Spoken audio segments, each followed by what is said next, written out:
मैं आप सब लोगों का यहाँ लिखावट के ऑनलाइन आज के इस कार्यक्रम में आप लोगों का मैं स्वागत करता हूँ।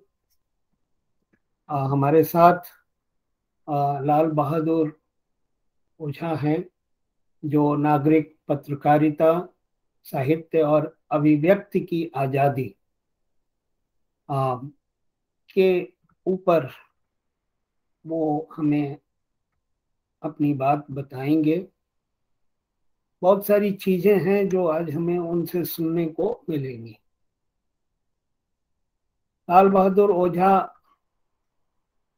ने बनारस हिंदू विश्वविद्यालय से पत्रकारिता की पढ़ाई की और उसके बाद जनसत्ता और प्रभात खबर में पत्रकार की हैसियत से काम किया।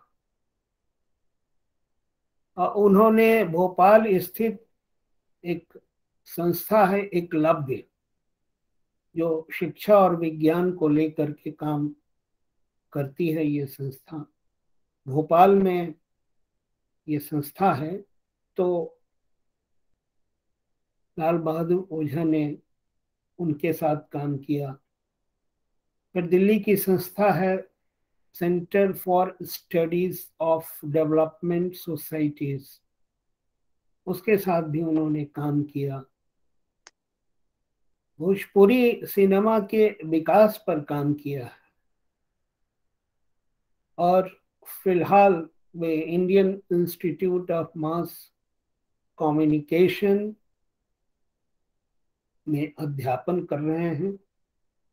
Indian institute of mass communication में अध्यापन किया है और फिलवक्त वो आ, माखनलाल चतुर्वेदी राष्ट्रीय पत्रकारिता एवं संचार विश्वविद्यालय भोपाल में वरिष्ठ सहायक अध्यापक हैं। तो मैं लाल बहादुर ओझा जी का स्वागत करता हूं और उनसे अनुरोध करता हूं कि वो अपनी बात कहें। जी। बहुत बहुत शुक्रिया मिथिलेश जी। लिखावट के सभी जो अ, साथी यहाँ पर एकत्रित हैं आज इस मंच पर, उनका भी अभिनंदन है और आप सबको मेरा नमस्कार। अ, आज का जो विषय दिया गया है मुझे जिस पर बात करनी है, मिथिलेश जी ने उसको बहुत ही अ, व्यवस्थित रूप से रखा है कि हम नागरिक पत्रकारिता और उसमें साहित्य और फिर जो अभिव्यक्ति की स्वतंत्रता है। अगर हम इस शीर्षक को देखें, इसमें 5 पद आते। नागरिक से बात शुरू होती है और अभिव्यक्ति की स्वतंत्रता पर खत्म। बीच में 2 महत्वपूर्ण पद हैं, पत्रकारिता और साहित्य। तो अगर हम इस पे गौर करें तो पत्रकारिता हो या साहित्य हो, ये दोनों ही एक तरह से जो शुरू वाला शब्द है नागरिक और अंत का शब्द जो है अभिव्यक्ति, इस दोनों से इन दोनों से ही बंधे हुए हैं। अब पत्रकारिता को उठाएं या फिर हम साहित्य को उठाएं, इन दोनों के और भी विविध रूप हैं। उन उसके प्रकारों और आकारों में हम लोग नहीं जाएंगे। आज की हमारी बातचीत मुख्य रूप से केंद्रित रहेगी नागरिक पत्रकारिता पर। अब इसमें जो भी सुधीजन इकट्ठा हैं और पत्रकारिता से तो परिचित हैं ही। नागरिक पत्रकारिता एक नया पद है। आजकल आजकल जब कह रहे हैं तो आज के समय में आजकल की बात करना थोड़ा लंबा दायरा लेता है। पिछले लगभग 2 दशकों से ये शब्द ज्यादा चलन में, और इसको लेकर तरह तरह की बातें हुई हैं। आप सभी पत्रकारिता से तो परिचित हैं मेरे ख्याल से, इसमें तो कोई शंका नहीं है। बीच बीच में आप सबकी जो है हुंकारी आती रहनी चाहिए, तो लगेगा कि मेरी आवाज जा रही है।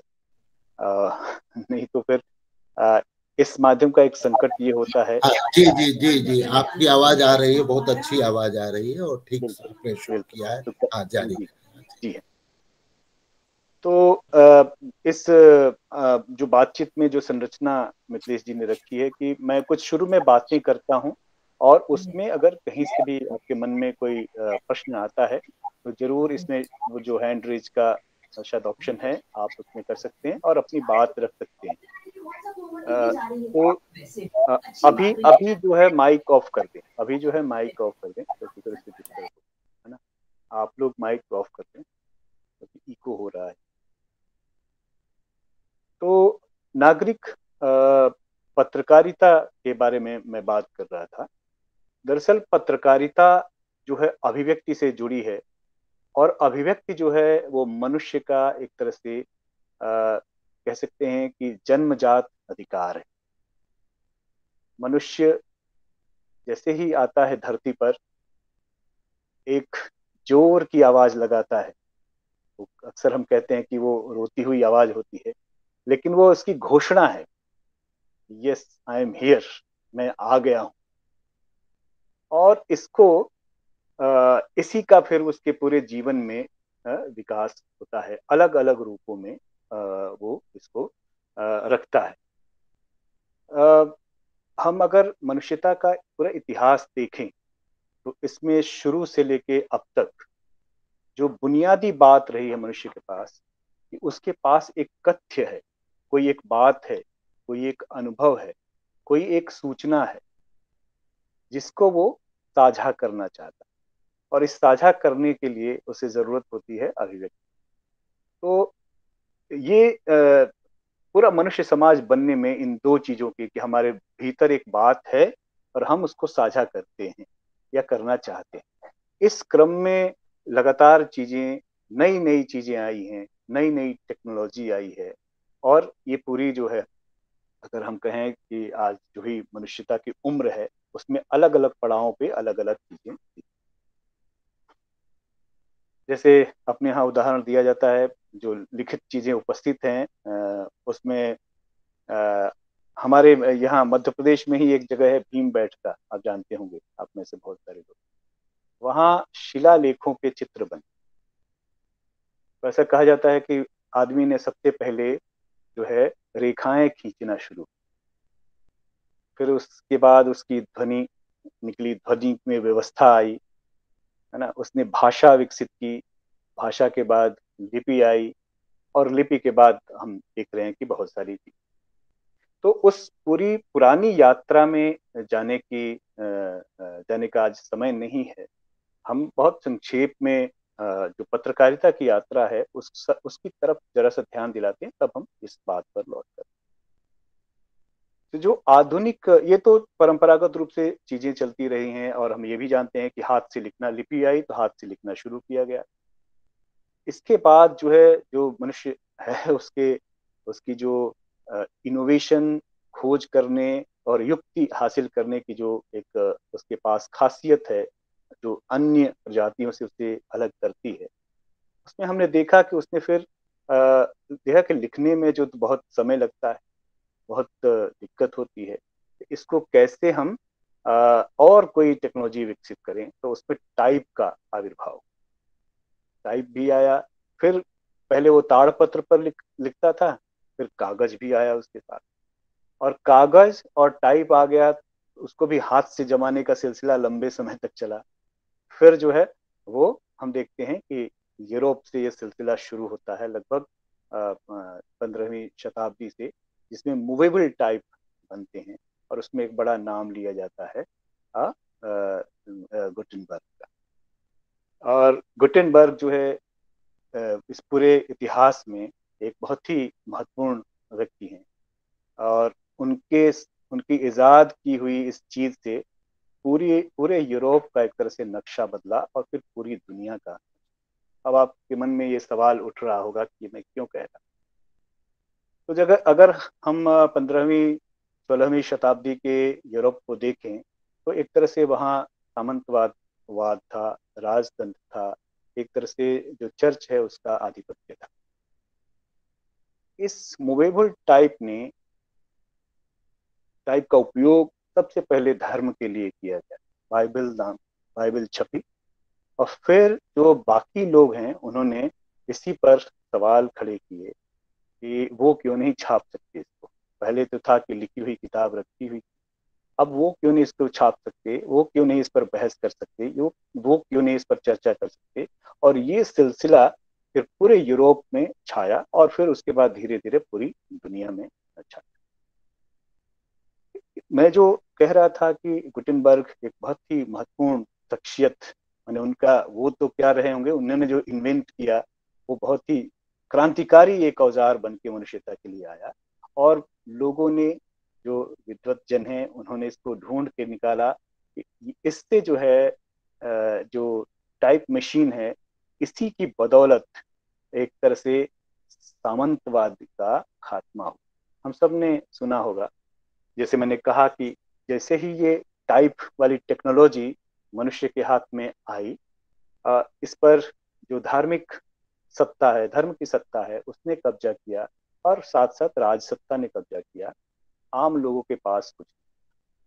बाद में आम लोगों ने भी इसका अपनाया और हम जानते हैं कि किस तरह से चोरी छिपे चीजों को छापकर कॉफी घरों में उस पर चर्चा करके एक पूरा रेवोल्यूशन हुआ जिसे हम फ्रांसीसी क्रांति के रूप में जानते हैं। और फ्रांसीसी राजक्रांति के बाद पूरी दुनिया का एक तरह से नया नक्शा बनता है, एक नई प्रेरणा वहां से जन्म लेती है और हम आज जिस समय में रह रहे हैं वहां पर लोकतंत्र की बात की जाती है। अब इस लोकतंत्र में जब हम देखते हैं तो इसमें बुनियादी बात जो है वो क्या है, जो शुरू में हम लोग की हुई थी, अभिव्यक्ति की स्वतंत्रता ही है। इसमें माना गया, हम उन सारे विचारों में नहीं जाए, कि हर व्यक्ति जो है महत्वपूर्ण है, कोई जो है दैवी व्यक्ति नहीं है। एक राज्य में हर व्यक्ति जो है महत्वपूर्ण है, उसका मत महत्वपूर्ण है। ये व्यवस्था बनी और ये बड़ा ही एक तरह से रोमांचित करने वाला विचार था और इसको पूरी दुनिया ने अपनाया। धीरे धीरे सभी अपने को आज की तारीख में कहते हैं कि वो डेमोक्रेटिक हैं। डेमोक्रेसी एक फैशन है और इस डेमोक्रेसी के साथ जुड़ा हुआ जो शब्द है वो अभिव्यक्ति का है। उसमें यही कि हर मनुष्य को पूरी स्वतंत्रता है की बात कही जाती है। अब सवाल उठता है कि ठीक है कि इतिहास के पन्नों को पलटते हुए हम देखते हैं कि इस पत्रकारिता ने, इस छपाई के इजाद ने बहुत सारे परिवर्तन किए, लेकिन जल्दी ही जो सत्ता है, सत्ता केंद्र हैं, उन्होंने अपना तरीका ढूंढ लिया। जिस मनुष्य को स्वतंत्र घोषित किया गया, सबको बराबर बताया गया, सबके लिए समान अधिकार की बात की गई, संसाधनों पर सबके बराबरी की बात की गई, वह जल्दी ही दिखने लगा कि इस पर जो है ये कुछ कहने की बातें, जो संस्थाएं बनी हैं, उसमें दरअसल अभिव्यक्ति तो सबकी कही जा रही है, लेकिन वास्तव में वो है नहीं। अभी भी बहुत सारी आवाजें हैं, बहुत सारी अभिव्यक्तियां हैं जिनकी जगह जो है इस प्लेटफॉर्म पर नहीं उपलब्ध है। तो दुनिया में जो एक तो नाम लिया जाता है फ्रांसीसी क्रांति का, दूसरा जो लोकतंत्र के लिए एक तरह से मक्का मदीना कहा जाता है, वो अमेरिका को कहा गया। अमेरिका में इसकी बहुत अच्छी प्रैक्टिस हुई और एक तरह से वो सबके सपनों का देश बना कि वहां तो जितनी आज़ादी है वो और कहीं है नहीं। और पूरी दुनिया से फिर लोग उस तरफ कूच करते हैं, वहां जाते हैं, वहां बसते हैं, वहां की चीजों को अपनाते हैं। ये भी, लेकिन वहां पत्रकारिता को लेकर जो स्थिति थी, देखने में तो सचमुच वो लगता है, लेकिन वहां भी दिखा कि जो राजसत्ता है और राजसत्ता के इर्द गिर्द जो उद्योग धंधे हैं, उद्योगपति हैं, जो उसके पैरेलल जो मीडिया है, वो दरअसल उनका भी गठजोड़ है। और इस पर लेकर वहाँ एक बड़ा काम हुआ, जिसको हचिंसन कमीशन के नाम से जाना जाता है। उन्होंने ये ढूंढ के निकाला कि दरअसल आजादी सबको तो है, हम लोकतंत्र में कह रहे हैं, लेकिन जो आवाजें निकल कर आ रही हैं वो उसमें सारी आवाजें नहीं है। उसमें महिलाओं की उस तरह से आवाजें नहीं है, उसमें ब्लैक लोगों की आवाजें नहीं है, उसमें जो दूसरे और कंटिनेंट से लोग आकर बसे हुए हैं उनकी आवाजें नहीं। तो उस अध्ययन के स्ट्रक्चर को हम लेकर दुनिया के किसी भी देश में ले जाकर रखें तो हमें यह दिखाई देता है। और फिर इस पर पूरी दुनिया में ये जो जनसंचार के, पत्रकारिता के जो विद्वान हैं उन्होंने काम किया है और ये ढूंढ कर निकाला है कि हाँ, जो हम कहते हैं कि पत्रकारिता जो है वो दरअसल वॉइस ऑफ वॉइसलेस है ना, जो जिनकी आवाज नहीं है उनको भी आवाज देने की जगह है, वो दरअसल है नहीं, वह एक भंगिमा है। अब काफी कुछ उसमें बता हुआ। इसी परिप्रेक्ष्य में ये जो व्यवस्थाएं तो चलती रहती हैं, लेकिन इसके अंडर करंट भी चलते हैं, इसके साथ साथ इस पर नजर लोग रखते हैं और फिर इसकी एनालिसिस भी करते हैं और कैसे वो ठीक हो ये भी काम करते हैं।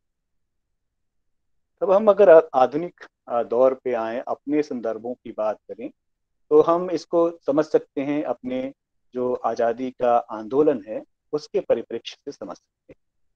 हमने देखा कि हमारे आज़ादी के समय में अपने यहाँ जो पत्रकारिता शुरू हुई, टाइप जो है 16वीं शताब्दी में आ गया था। पत्रकारिता की शुरुआत जो है 1780 में होती है, कोलकाता से होती है और अंग्रेजी में ही होती है और फिर पूरे देश भर में वो चीजें फिर फैलती हैं। तो ये ना चाहते हुए भी जो ब्रिटिश सत्ता थी अपने यहाँ की, उन्होंने वो चाहते नहीं थे कि पत्रकारिता यहाँ पर विकसित हो, सबको बोलने का अधिकार मिले, सबको लिखने का अधिकार मिले, वो नहीं चाहते, क्योंकि इससे समस्या हो सकती थी, इसका अंदाजा उन्हें था और वो दिखता है।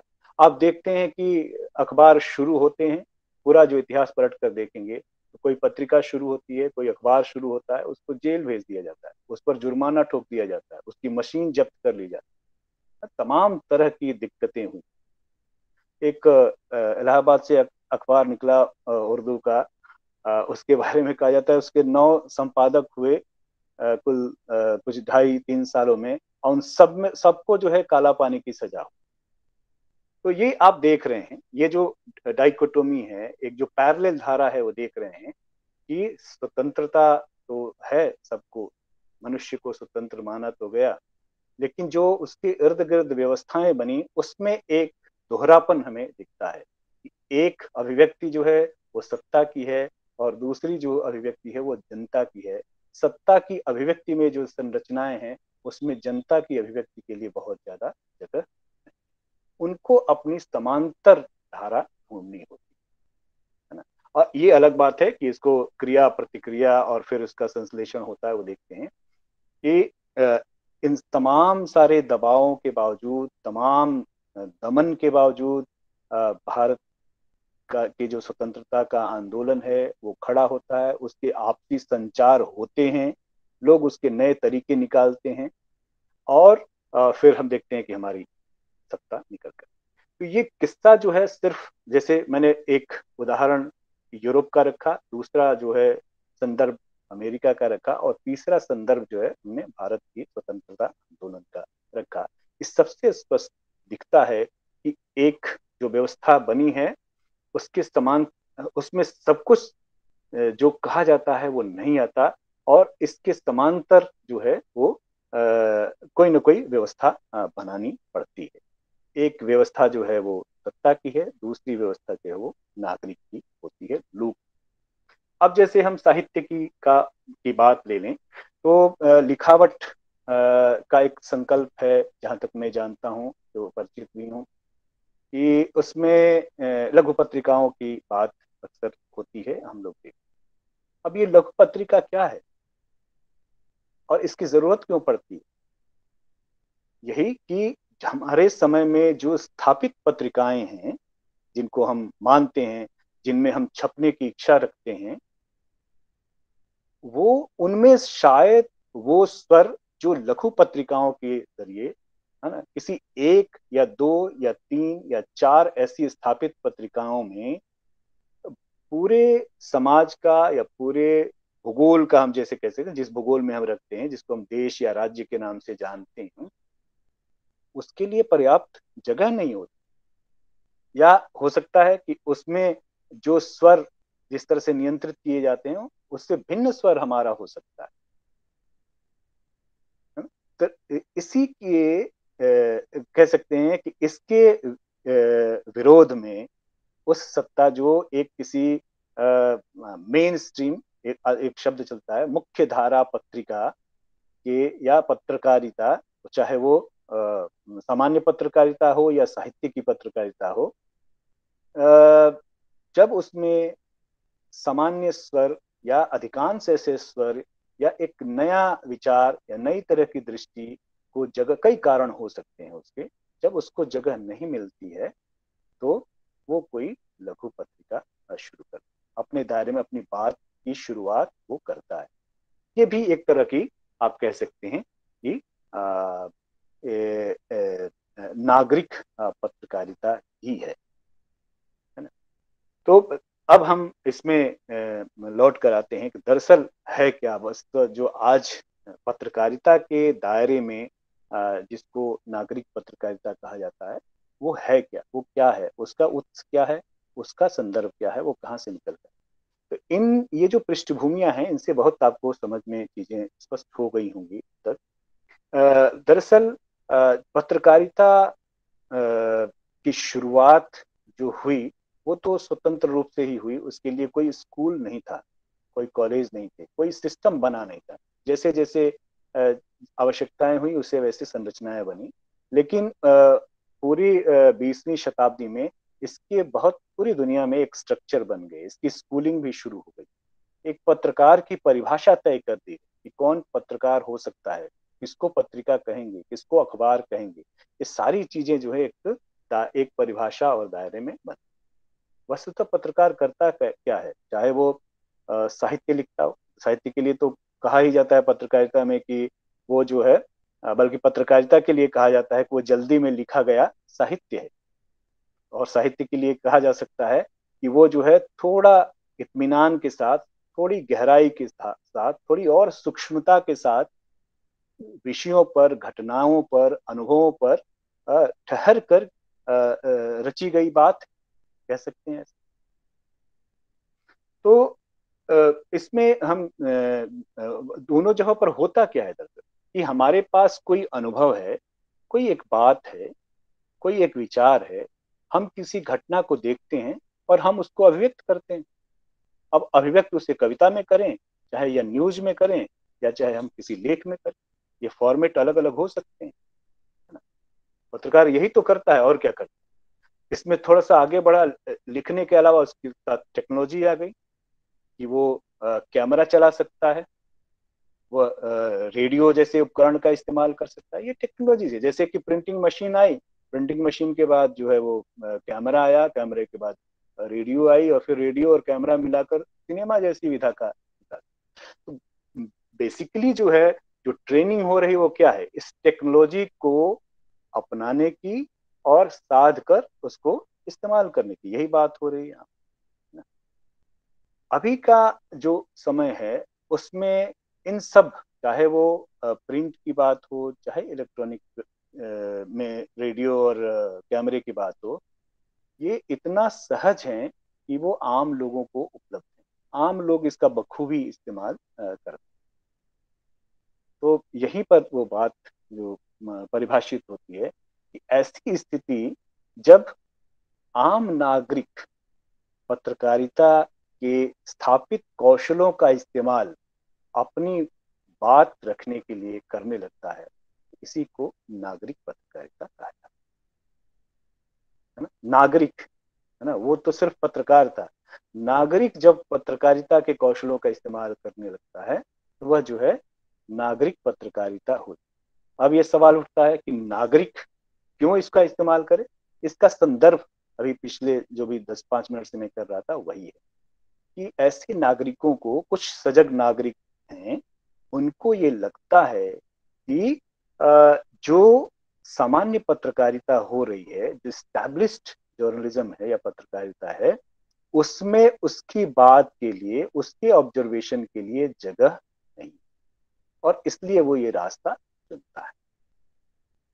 अब इसका जो संदर्भ है, मेरे ख्याल से ये बात आपको स्पष्ट होगी, इसका जो संदर्भ आता है वो पहली बार आता है जो इतिहासकारों ने जो दर्ज किया हुआ है उसका है कि 1999 के आसपास सिएटल में जो वर्ल्ड इकोनॉमिक फोरम का की बैठक थी, उससे इसका उत्स निकलता है। ये वही समय है, आप इसके पहले एक और, क्योंकि टेक्नोलॉजी की बात हमने कहा था कि हुई है, इसको ध्यान में रखने की बात है कि 1990 में दुनिया पूरी बदल रही। हाँ, उसमें आप न्यू इकोनॉमिक पॉलिसीज आती हैं और जो ग्लोबलाइजेशन वगैरह की बात शुरू हो जाती है, और इसी दौरान एक टेक्नोलॉजी भी आती है जिसको वर्ल्ड वाइड वेब कहते हैं, वेब 1990 में आता है। ये सब हुआ है, यानी अब दुनिया में जो है चीजों को शेयर करने और पहुंचाने के लिए एक जिसकी कल्पना एक तरह से कह सकते हैं कि ग्लोबल विलेज के रूप में की गई थी, तो सूचना के स्तर पर ऐसी टेक्नोलॉजी आ गई थी जहां पर दुनिया के सब लोग इकट्ठा हो सकते। तो उसी में ये सिएटल का सम्मेलन था, वर्ल्ड इकोनॉमिक फोरम। वो ऐसे एक बैठक होती है दुनिया के बड़ी इकोनॉमीज का और से जुड़े लोगों का, जिसमें वो आगे के वर्षों में इकोनॉमी की दिशा किस तरफ हो उसको उसका वो तय करते हैं, उसकी एक अलग राजनीति है। और ऐसी जब जमावड़े होते हैं तो इसके विकल्प में सोचने वाले लोग भी वहाँ जुटते हैं। तो वहां पर दुनिया भर से लोग भी जो इस इकोनॉमी के स्ट्रक्चर से नाराज थे, नाखुश थे, वो भी इकट्ठा थे। उनको वहाँ जमावड़ा था, और जैसा कि होता है क्योंकि शक्तिशाली देश वहां पर इकट्ठा हैं और बैठे हुए हैं तो उनकी सुरक्षा का सवाल है, और उनमें किसी तरह का व्यवधान नहीं हो, ये भी बात होती है।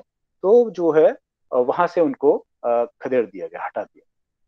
अब ये तो हो गया कि उनको भगा दिया गया, लेकिन क्यों भगा दिया गया, वो क्या कर रहे थे? आज हम ये कह रहे हैं कि वो विरोध कर रहे थे, लेकिन उस समय ये बात, ये वहां पर इसी तरह से होगा कि जैसे कि कोई डिस्ट्रप्टिव फोर्सेज हैं, वो इकट्ठा हो गई और उसको डिस्टर्ब करना चाहती थी। ये तो आ गया, तो घटना आ गई, घटना का संदर्भ नहीं आया। और संदर्भ जो दिया भी गया उसमें ये भी दिया गया कि ये जो है, ये लोग तो बहुत ही अव्यवस्था फैलाने वाले लोग हैं, इस तरह की लोग। अब जो जो वैकल्पिक फोर्सेस थी, उन्होंने अपनी उनकी बात सुनने वाला कोई नहीं, क्योंकि ये जो मीडिया है पूरी दुनिया के स्तर पर से आप जानते हैं कि 4-5 बड़ी एजेंसियां हैं जिन पर पूरी दुनिया की मीडिया आश्रित है। वहां आपने जो जिसने अपनी बात रख ली, जिस बात को उन्होंने समझ लिया, वही बात पूरी दुनिया मान लेती है, हम सब जानते हैं। तो वहां से इंडी मीडिया नामक एक फोरम बना, जिसमें ओपन सोर्सेज के, अब टेक्निकल टर्म है उसमें आज नहीं जाएंगे हम लोग, लेकिन इंडी मीडिया नाम से उसमें यही था कि जो स्थापित स्ट्रक्चर्स हैं उनके समानांतर एक खुली सोर्स जिसमें आप अपना ग्रुप बना सकते थे, जहां अपनी बात शेयर कर सकते थे और उसके जरिए पहुंचा सकते थे। ऐसा नेटवर्क बना और फिर वो आगे बढ़ा। इसी क्रम में एक कोरिया में एक बड़ी घटना हुई, है ना। कोरिया में एक शुरुआत हो गई एक न्यूज पोर्टल की। बड़े वहां पर पत्रकार ही थे, उन्होंने शुरू किया omynews.com, और उन्होंने ये पहली बार कहा, जैसे कि जो मैं कह रहा था, उन्होंने कहा कि भाई पत्रकार है क्या चीज, पत्रकार कोई विशिष्ट चीज नहीं है, वो भी एक सामान्य आदमी है, बस उसके पास जो है अपनी बातों की रखने की को व्यवस्थित ढंग से रखने की कला है। तो जिस भी आम आदमी के पास अपनी बात को रखने का, अपनी बात को पहुंचाने का साधन हो और कला हो, वो पत्रकार है। तो उन्होंने घोषित किया कि एवरी सिटीजन इज जर्नलिस्ट, है ना। तो omynews.com में से इसका एक सिलसिला शुरू होता है, और उसके बाद के जो डेवलपमेंट हैं हम जानते हैं कि 1990 में www की बात आती है, फिर ब्लॉग्स आ जाते हैं। ब्लॉग्स ने काफी स्पेस क्रिएट किया, जहाँ पर आप अपनी रचनाएं लिख सकते थे, अपने विचार लिख सकते थे, अपनी घटनाएं जो आसपास देख रहे हैं उसको शेयर कर सकते थे, उसमें बाद के दिनों में फोटो लगा सकते थे, वीडियो लगा सकते थे। और फिर जो उसके आगे का और डेवलपमेंट है कि हम जो सोशल साइट्स हम देखते हैं कि उसमें फेसबुक है, फिर ट्विटर आता है, फिर जो है व्हाट्सएप का वो आ जाता है। तो इतने सारे जो ये जो टेक्नोलॉजी है डिजिटलाइजेशन के कारण इतनी सहज हो गई कि जैसे omai.news.com के संपादक ने कहा कि कुछ नहीं, आपके पास सिंपली क्या आपको अपनी बात कहने के लिए कोई बड़ा प्रिंटिंग प्रेस नहीं लगाने की जरूरत है, ना ही कोई टेलीविजन चैनल खोलने की जरूरत है, ना ही रेडियो स्टेशन चलाने की, भारी भरकम पूंजी उसमें लगती है, बहुत ताम झाम है, और शायद आपको उतनी जरूरत भी नहीं है। आपको एक छोटे से ग्रुप में अपनी बात शेयर करनी है, अपनी बात पहुंचानी है, जो जरूरत की सूचनाएं हैं उसे पहुंचानी है, उसके लिए इतना बड़ा खर्चा क्यों किया जाना चाहिए। तो उन्होंने कहा कि भाई सिंपल, तब तो इतना आसान नहीं था, वो महीने 2000 की बात है कि मोबाइल इतने आसान नहीं थे, जो नेटवर्क ये जो डेटा था इतना सस्ता नहीं था, लेकिन तब भी उस समय का जो चलन था, आपको पीसीओस थे, और फिर वो आपको जहाँ बैठकर आप ईमेल कर सकते हैं, ऐसे साइबर कैफेज बन गए थे जहाँ 10 रुपया देकर या 20 रुपया देकर 1 घंटे में आप दुनिया भर की चीजें सर्फ करके और अपनी बात पोस्ट करके आ सकते थे। 10 रुपये, फिर धीरे धीरे उसका खर्चा कम होने लगा। आज बहुत आसान है। आज आपको किसी साइबर कैफे में बैठने की जरूरत नहीं है, आपके हाथ में साइबर कैफे, जहाँ है वहीं साइबर कैफे, और इतना आसान है कि आपने ये ग्रुप, हम बैठे हैं और यहाँ पर अलग अलग जगहों से लोग जुटे हैं, इसमें बहुत कोई खर्च नहीं, हम सिंपल सा खर्च है। हमें जो बात सही लगती है उसके लिए हम अपने समूह को इकट्ठा कर सकते हैं। इस बात को फिर हम जो यूट्यूब जैसे सोशल मीडिया के चैनल्स हैं उसके जरिए पूरी दुनिया में इस बात को, जो भी इस बात से में रुचि रखता है वो इससे जुड़ सकता है, या उसको देख सकता है, पढ़ सकता है, सुन सकता है। तो ये जो संभावनाएं बनी, जिसमें हर नागरिक आज की तारीख में एक तरह से वो सिर्फ एक एक कहा जाता है एक लंबा अरसा रहा है, जो असल में मीडिया को जब हम देखते हैं तो इसको कहते हैं कि परंपरागत मीडिया और या ट्रेडिशनल मीडिया कहते हैं, जिसमें आमतौर से अखबार, पत्रिकाएं, टेलीविजन और रेडियो आते हैं। उसमें हम क्या थे, हमारी औकात उसमें क्या है, न तो कोई हमारा समाचार उसमें छपना नहीं है, कोई हमारे आसपास की खबर अगर हो सकती है कि छप जाए, अन्यथा उसका तो स्वरूप ही ऐसा था कि वो आप मैंने अलग अलग जगहों से हम सब बैठे हैं, उसका स्वरूप उसमें बहुत सारी पॉजिटिव बातें भी हैं, उनको हम जरूर उसका तस्दीक करेंगे, लेकिन उसमें बहुत ऐसा निकल के आया कि जगहों, अलग अलग जगहों के बारे में, प्रदेशों के बारे में, कम्युनिटीज के बारे में अगर कोई निगेटिव चीज ना हो तो हम जानते ही नहीं, हमें पता ही नहीं चलता। हम किसी आजमगढ़ के बारे में, किसी बिहार के बारे में, या किसी नॉर्थ ईस्ट के बारे में, या दूर साउथ के बारे में हम जानना चाहें तो वहाँ की सकारात्मक बातें, रचनात्मक बातें कम जानते हैं, हम वहाँ की जो नकारात्मक बातें वो जानते हैं। तो एक बहुत बड़ा ऐसा नागरिकों का तबका है जो इसको नहीं एक्सेप्ट करता, उसको लगता है इसकी बेकार की चीज है, तो वो फिर अपने लिए एक वैकल्पिक इंतजाम करता है। वो चाहे आरंभ में वॉल राइटिंग की बात हो, या पर्चे निकालने की बात हो, या लघु पत्रिका निकालने की बात हो, या फिर आज की तारीख में, आज के इस जो डिजिटल युग है, डिजिटल और आईसीटी का जमाना है, तो उसमें उसके लिए बहुत सारे फोरम हैं। वो ब्लॉग लिख सकता है, वो फेसबुक ग्रुप चला सकता है, वो व्हाट्सएप ग्रुप बना सकता है, वो जो है यूट्यूब पर अपना चैनल चला सकता है। ये सब हम देख रहे हैं। तो ये जो है एक तरह से जो स्टैब्लिश मीडिया है, ये सब इसलिए संभव हुआ कि इसमें आसान तकनीकी आई, और ये इसलिए भी शुरू हुआ कि उसमें जो है जो विरोध के स्वर हैं, या जो वैकल्पिक वैकल्पिक स्वर हैं, या जो अलग दृष्टिकोण हैं, उस दृष्टिकोण के लिए जगह नहीं बची। तो मेरे ख्याल से एक आरंभिक बातचीत में ये मुझे पूरी उम्मीद है कि काफी इधर उधर लेफ्ट राइट करते हुए एक पूरी समझ मैंने रखने की कोशिश की कि पत्रकारिता क्या है, और उसमें यह जो आज की नागरिक पत्रकारिता है वह क्या है, और इसके बीच में जो साहित्य की बात है, तो साहित्य दरअसल इससे जुड़ता है कि उसमें मैंने संदर्भ के तौर पे जोड़ा।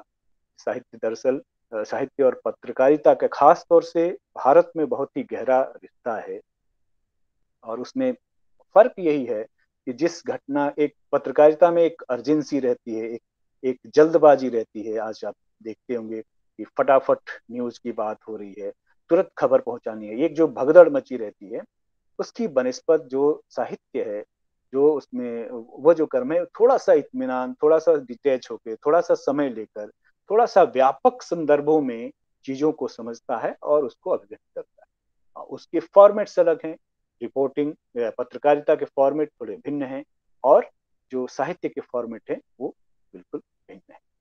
तो मेरी तरफ से इतनी ही बात है। अगर इस पर आप सबके कोई प्रश्न हो तो जरूर उस पर हम लोग बात कर सकते हैं। मैं फिर से लिखावट का, नितेश जी का और आप सभी का एक बार बहुत धन्यवाद करता हूँ कि आप सबने मुझे मौका दिया और मुझे सुना। जी मित्र।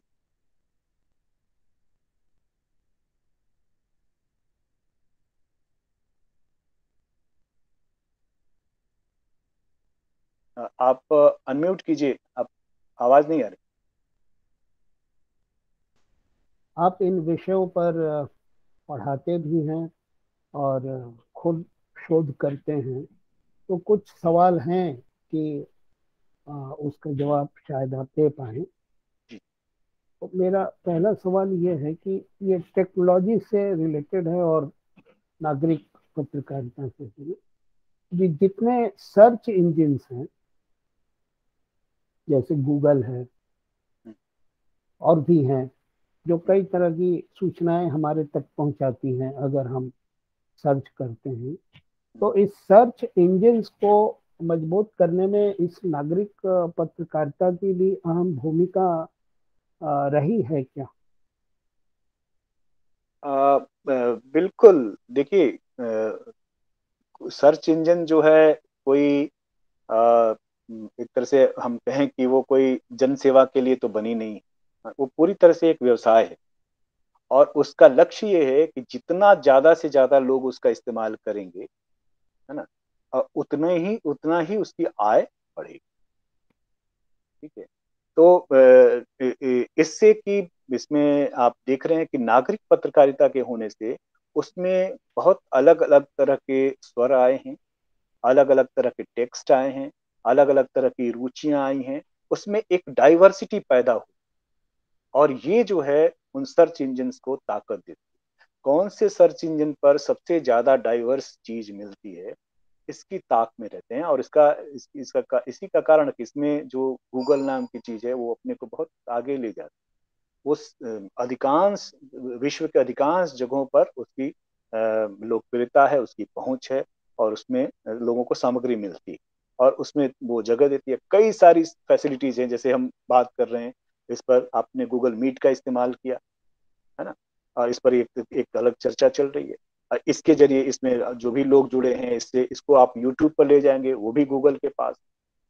तो जितना कंज्यूमर होंगे, यानी जितने लोग यहाँ पर इकट्ठा होंगे, उतनी ज्यादा उसकी ताकत बनेगी। तो दूसरी तरह से कह सकते हैं कि जो भी अलग अलग स्वतंत्र इतनी आवाजें हुई हैं, जितने लोग अपने यूट्यूब चैनल बनाएंगे, जितने लोग जो है गूगल मीट का इस्तेमाल करेंगे, जितने लोग जो है जीमेल का इस्तेमाल करेंगे, उससे जो है वो एक तरह से इन सर्च इंजन को मजबूत करने का एक तरह से अवसर। तो आपका कहना है कि नागरिक पत्रकारिता यानी कि जो लोग अपनी तरफ से सूचनाएं ऑनलाइन दे रहे हैं, उससे सर्च इंजन का दायरा बढ़ा है, व्यापक हुआ है, जी जी, और बिल्कुल। उन सारी चीजों को हमें नागरिक पत्रकारिता के दायरे में ही देखना चाहिए।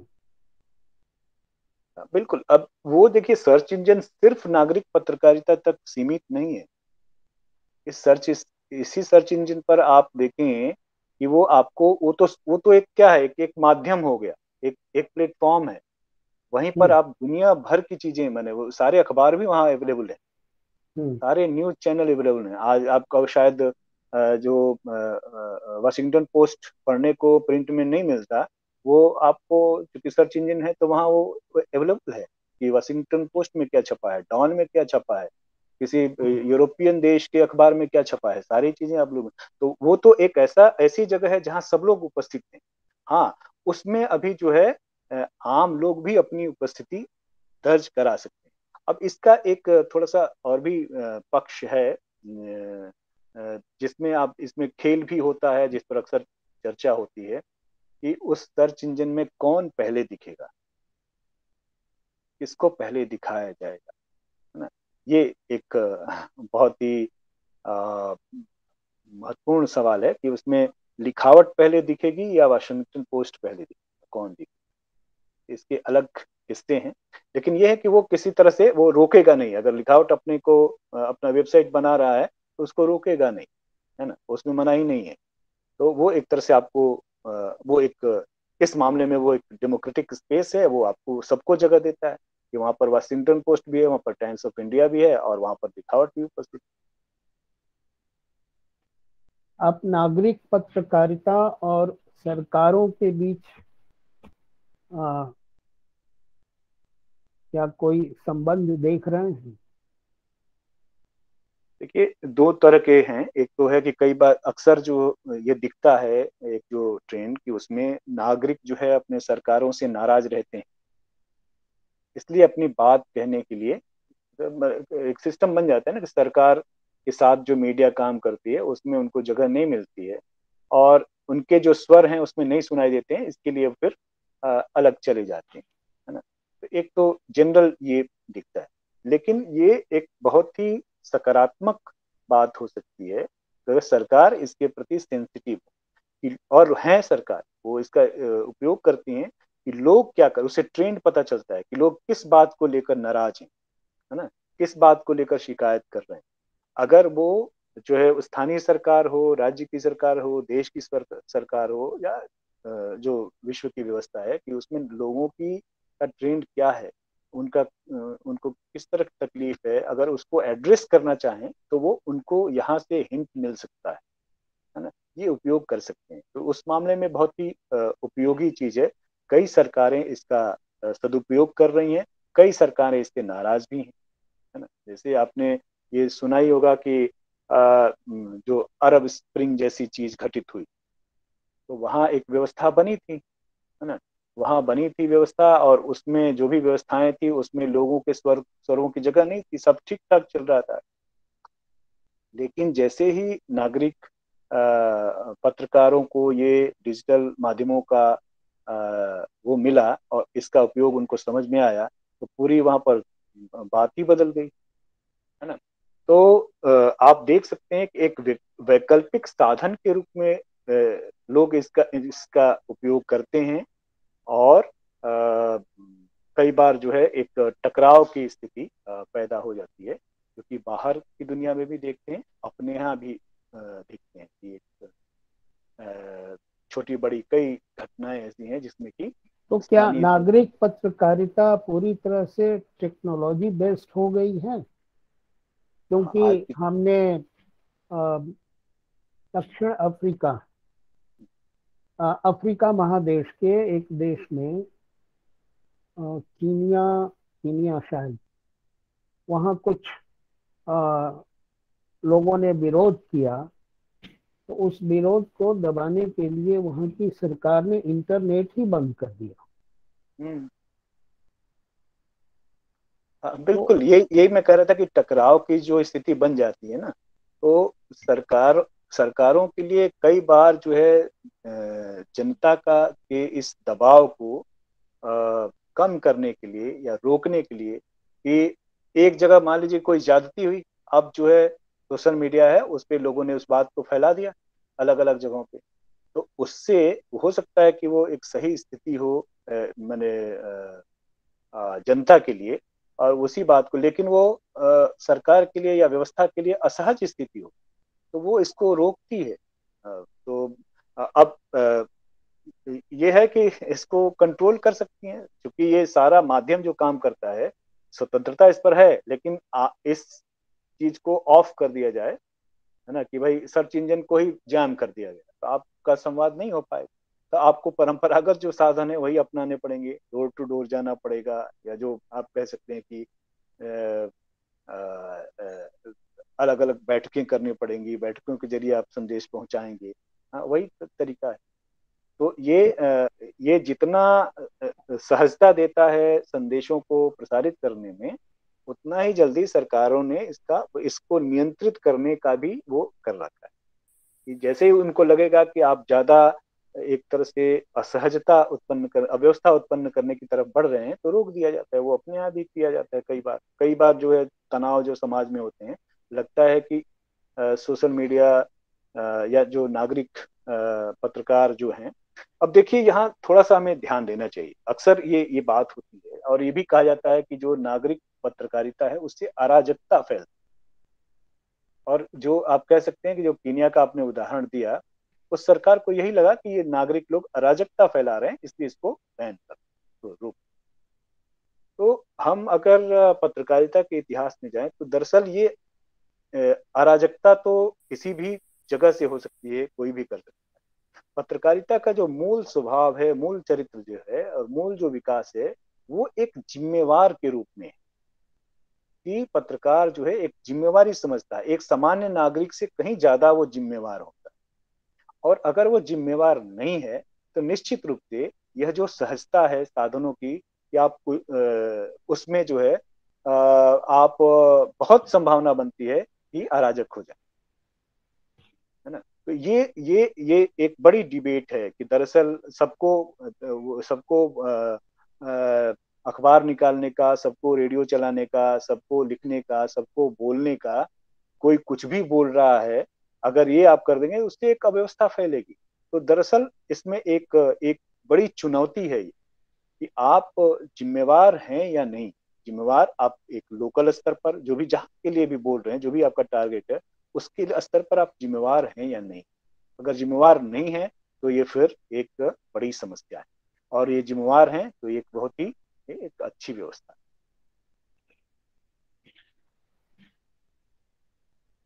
इसमें नागरिक पत्रकारिता में पूंजी की कोई भूमिका देख रहे हैं? पैसे की भूमिका?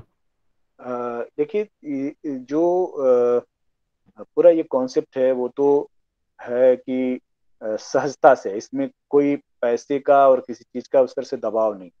लेकिन बहुत सारे ऐसे लोग हैं जो ऐसे स्किल्ड लोग, जो कि आप कह सकते हैं कि कैंपेन के लिए इस्तेमाल किए जाते हैं, कि जिसके पास पूंजी है, आपको आपको बुला, ऐसे कुछ लोगों को जो इस टेक्नोलॉजी का इस्तेमाल करना जानते हैं, उनको आपने साथ में रख लिया, और फिर जो है अ, आप जिस दिशा में चीजों को ले जाना चाहते हैं, वो दिशा सही भी हो सकती है, वो दिशा गलत भी हो सकती है, उसमें इसका उपयोग करने का ये बहुत हो रहा है, आज भी हो रहा है और हो भी सकता है।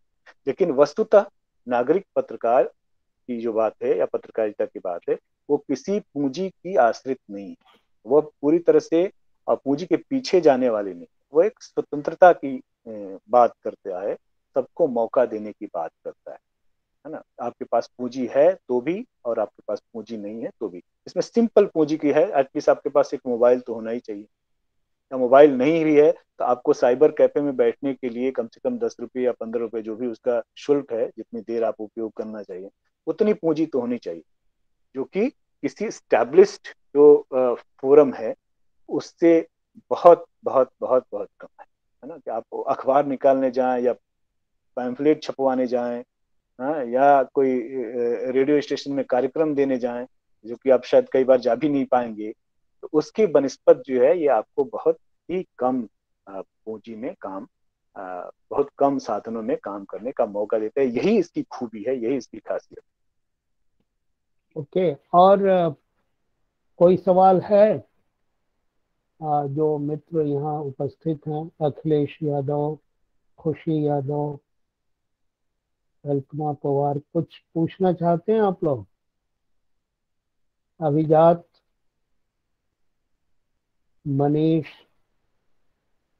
सोनाली, कोई सवाल पूछना चाहते हैं? आप लोग हैं क्या? नहीं नहीं सर, हम संतुष्ट हैं, और सर हमें पढ़ाते भी थे, हमारे गुरुदेव हैं, तो ये सब बातें मैं पहले ही सुन चुका हूँ, काफी बातें सर ने आज फिर बताई, तो ओके, सवाल उत्पन्न नहीं होता। अच्छा। हम लोग उपलब्ध आप हैं, लेकिन इतनी अच्छा, अच्छे तरीके से सर ने बताया है कि कहीं डाउट का कोई अवसर नहीं छोड़ा है सर। Okay, okay. बढ़िया, थैंक यू। वो नागरिक पत्रकारिता का दुरुपयोग सरकारें भी करती हैं या कर रही हैं, इसके बारे में कुछ बताएंगे? हाँ, नहीं देखिए, सरकार के लिए तो नागरिक पत्रकारिता है ही नहीं, सरकार के पास तो पूरे साधन है, ये सरकार की पत्रकारिता नहीं है। हम्म, हाँ, सरकार ये है कि ये नागरिकों का स्वर है, ये सरकार का स्वर नहीं है। अब कई सरकारें ऐसा कर सकती हैं कि नागरिकों को हायर कर लें और वही स्वर जो है वहां भी दिखने लगे, जो कि मुख्य धारा मीडिया में दिखता है। तो ओके, ये करती हैं, ये तो कर ही सकती हैं, लेकिन ये जो है दरअसल सरकारी पत्रकारिता नहीं है, ये लोगों की पत्रकारिता है, ये लोक पत्रकारिता है उसको कह सकते हैं। जैसे होता है ना कि लोक गीत, लोक स्वर, तो नागरिक हम्म। पत्रकारिता यानी लोक स्वर की बात की जाए। तो नागरिक पत्रकारिता को कंट्रोल करने की कोई चेष्टा सरकार की ओर से आप देख रहे हैं? देखिए, अभी तो एक बात हुई थी, आपने एक बिल भी लाया गया था, इसकी चर्चा अपने यहाँ अगर देखें उसको, कि खास तौर से आपने देखा होगा कि बहुत सारे जो बड़े पत्रकार हैं, कई सारे जो कि मेन स्ट्रीम मीडिया में नहीं है, उनका प्राइवेट चैनल है, ऐसे बहुत से, तो उनको पत्रकारों को लेकर नहीं, लेकिन यही तर्क सरकार का यही रहता है कि यहाँ पर कई कई कई ऐसी घटनाएं हुई हैं, जैसे कि एक नॉर्थ ईस्ट में घटना हुई थी, एक कर्नाटक में एक दुर्घटना हुई थी जिसमें कोई चीज उस पर वायरल कर दी गई थी और उसको लेकर जो है बड़ा समाज में तनाव पैदा हो गया था। तो ऐसे तत्व हैं जो इस तरह की चीजें करते हैं, और उसको लेकर सरकार को ये कदम उठाना पड़ता है। लेकिन चूंकि इस पर खाली उसी तरह के तत्व नहीं है, अब ये हो सके, जैसे नागरिक हैं, नागरिकों में कुछ चोर भी होते हैं, कुछ बदमाश भी होते हैं, तो अब आप ऐसा तो नहीं करेंगे कि सारे नागरिकों को ले जाकर जेल में बंद कर देंगे, या जो उनका जो है बाहर निकलना, अगर कहें कि हम कोई भी सुविधा है, सड़क पर चलना बंद कर देंगे, सबको तो नहीं बंद करेंगे। तो उसमें सरकार में एक व्यवस्था होती है कि उसको, चोरों को कैसे पकड़ा जाए, जो बदमाश लोग हैं उसको कैसे पकड़ा जाए, वो व्यवस्था यहाँ भी है, हम्म, यहाँ भी हम्म, है, और हम्म, उसके सिस्टम है ऑलरेडी। तो उसका काफी विरोध हुआ, जिसके कारण वो शायद बिल नहीं आया, नहीं लिया गया, और यही तर्क उसमें दिए गए। भाई, एक आदमी कोई गलती कर रहा है तो उसमें जो अच्छी बातें हैं, उसके जरिए जो बहुत अच्छी चीजें हो रही हैं, उसको क्यों, उस पर क्यों रोक लगाया जाना चाहिए। तो कोशिशें तो होती रहती हैं, क्योंकि आप जानते हैं कि ये शुरू से ही है कि हम देखते हैं, चाहे वो प्रिंट का समय हो, चाहे वो और दूसरे माध्यमों का समय हो, इसमें कई बार जो है इतनी जो सत्ता और जनता के बीच बहुत ट्रांसपेरेंसी नहीं रहती, बहुत सहजता नहीं रहती, बहुत कम ऐसे अवसर आए हैं जबकि ऐसे कुछ उदाहरण दिए जाते हैं बाहर भी और अपने यहाँ भी इतिहास में, कि जब जैसे अपने यहाँ जो 16 महाजनपदों की बात होती है, तब वहाँ ये तय होता था कि भाई, राजा तो था, लेकिन राजा पूछता था कि भाई कहीं पर हमला भी करना है तो हमला करना है या नहीं, किसकी बातचीत हुआ करती। हम्म। तो उतनी ट्रांसपेरेंसी तो मैंने वो एक एक समय की है, कभी रही होगी, लेकिन हम पूरा दुनिया का इतिहास देखें तो इतना होता नहीं है वहाँ। और अक्सर ऐसे में जब आप, ट्रांसपेरेंसी नहीं है दोनों के बीच में, कुछ स्वार्थ उसमें बध जाते हैं, तो ऐसे में अक्सर टकराव पैदा होता है, ये बात। तो हाँ, आपने सब बहुत अच्छी बातें बताई सोशल मीडिया और लोगों को नागरिक पत्रकारिता पर। वो हाँ, जैसे एक मैं यहाँ पर ध्यान में बात लाना चाहूंगा, मेरा भी जो है कि जैसे इसमें जो शायद बात नहीं आ पाई, कि नागरिक पत्रकारिता जैसे शुरू हुई जो एस्टेब्लिश या परंपरागत पत्रकारिता है उसके विरोध में। और विरोध के कारण हम लोगों ने देखे, मैंने गिनाए हैं कि क्यों। बस यही बात रहती है कि उनकी आवाज जो है उसमें नहीं दिखाई देती, उनकी तस्वीरें नहीं दिखाई देती है, जो तस्वीर दिखाई दे जाती है वो डिस्टॉर्टेड होती है। इसके विरोध में ही इस पत्रकारिता की शुरुआत। लेकिन जब मेन स्ट्रीम मीडिया को भी लगा कि अरे ये तो हम डिस्क्रेडिट हो जाएंगे, हमें कौन पूछेगा, तो उन्होंने भी इस बात को समझा। और पूरी दुनिया में फिर ऐसे जो और लोग जो है एक तरह से, अब ऐसा नहीं है कि पूरी दुनिया में जो है साक्षरता का दर बढ़ा है और जो लोगों का कौशल है अभिव्यक्त करने का वो भी बढ़ा है। तो उन्होंने भी ये सोचा कि ये कौशल है लोगों में कि वो अपनी बात कह सकते हैं, स्वतंत्र रूप से कह सकते हैं, बेहतर तरीके से कह सकते हैं। जहां उनकी पहुंच नहीं है वहां भी, जैसे आपने इसके बहुत बड़े बड़े उदाहरण हैं कि चाहे वो अपने जो 9/11 को बहुत रेफर किया जाता है कि उस समय मेन स्ट्रीम मीडिया के पास उतनी फुटेज और खबरें नहीं थी, वो सारी चीजें जो है आम लोगों ने अपने मोबाइल से अपने कैमरे से खींचकर वहां उपलब्ध कराई। इसी तरह से लंदन में एक कांड हुआ था, उसमें भी लोगों ने खूब सारा वो दिया था। अपने यहाँ जो मुंबई में बाढ़ आई थी, चेन्नई में बाढ़ आई थी, जो सुनामी की बात है, ऐसे कई मौकों पर जो आम लोगों के पास ज्यादा अंदर तक की और ज्यादा प्रमाणिक सूचनाएं रही। तो ये कौशल लोगों के पास था। इसको लेकर जो है अपने यहाँ बहुत सारे प्रयोग हुए। अपने यहाँ CNN IBN नाम का एक चैनल था, उसने सिटीजन रिपोर्टर के नाम से ही वो कार्यक्रम शुरू किया और काफी उसमें लोगों की समस्याएं निकल कर आई। और कई मीडिया संस्थानों ने किया। अभी मैं जो देखता हूँ कि नवभारत टाइम्स और टाइम्स ऑफ इंडिया खास तौर से उनके यहाँ पर ऐसा है, उन्होंने एक बड़ा ऐप बनाया हुआ है सिटीजन रिपोर्टर करके, और उसका बड़ा ही सुंदर नारा है कि आपकी खबर से बदलेगा शहर, है ना, या आपकी खबर से होगा बदलाव। तो खासतौर से नवभारत टाइम्स ने ऐसा एक वो किया हो, व्यवस्था बनाई है उसने कि एक पन्ना जो है, मेरी कॉलोनी दिल्ली मेरा शहर नाम से उनके पास होता था प्रिंट। अभी तो क्योंकि ये कोरोना का काल है इसमें शायद वो स्थगित हो गया है, लेकिन ऑनलाइन पर वो चीजें आती हैं।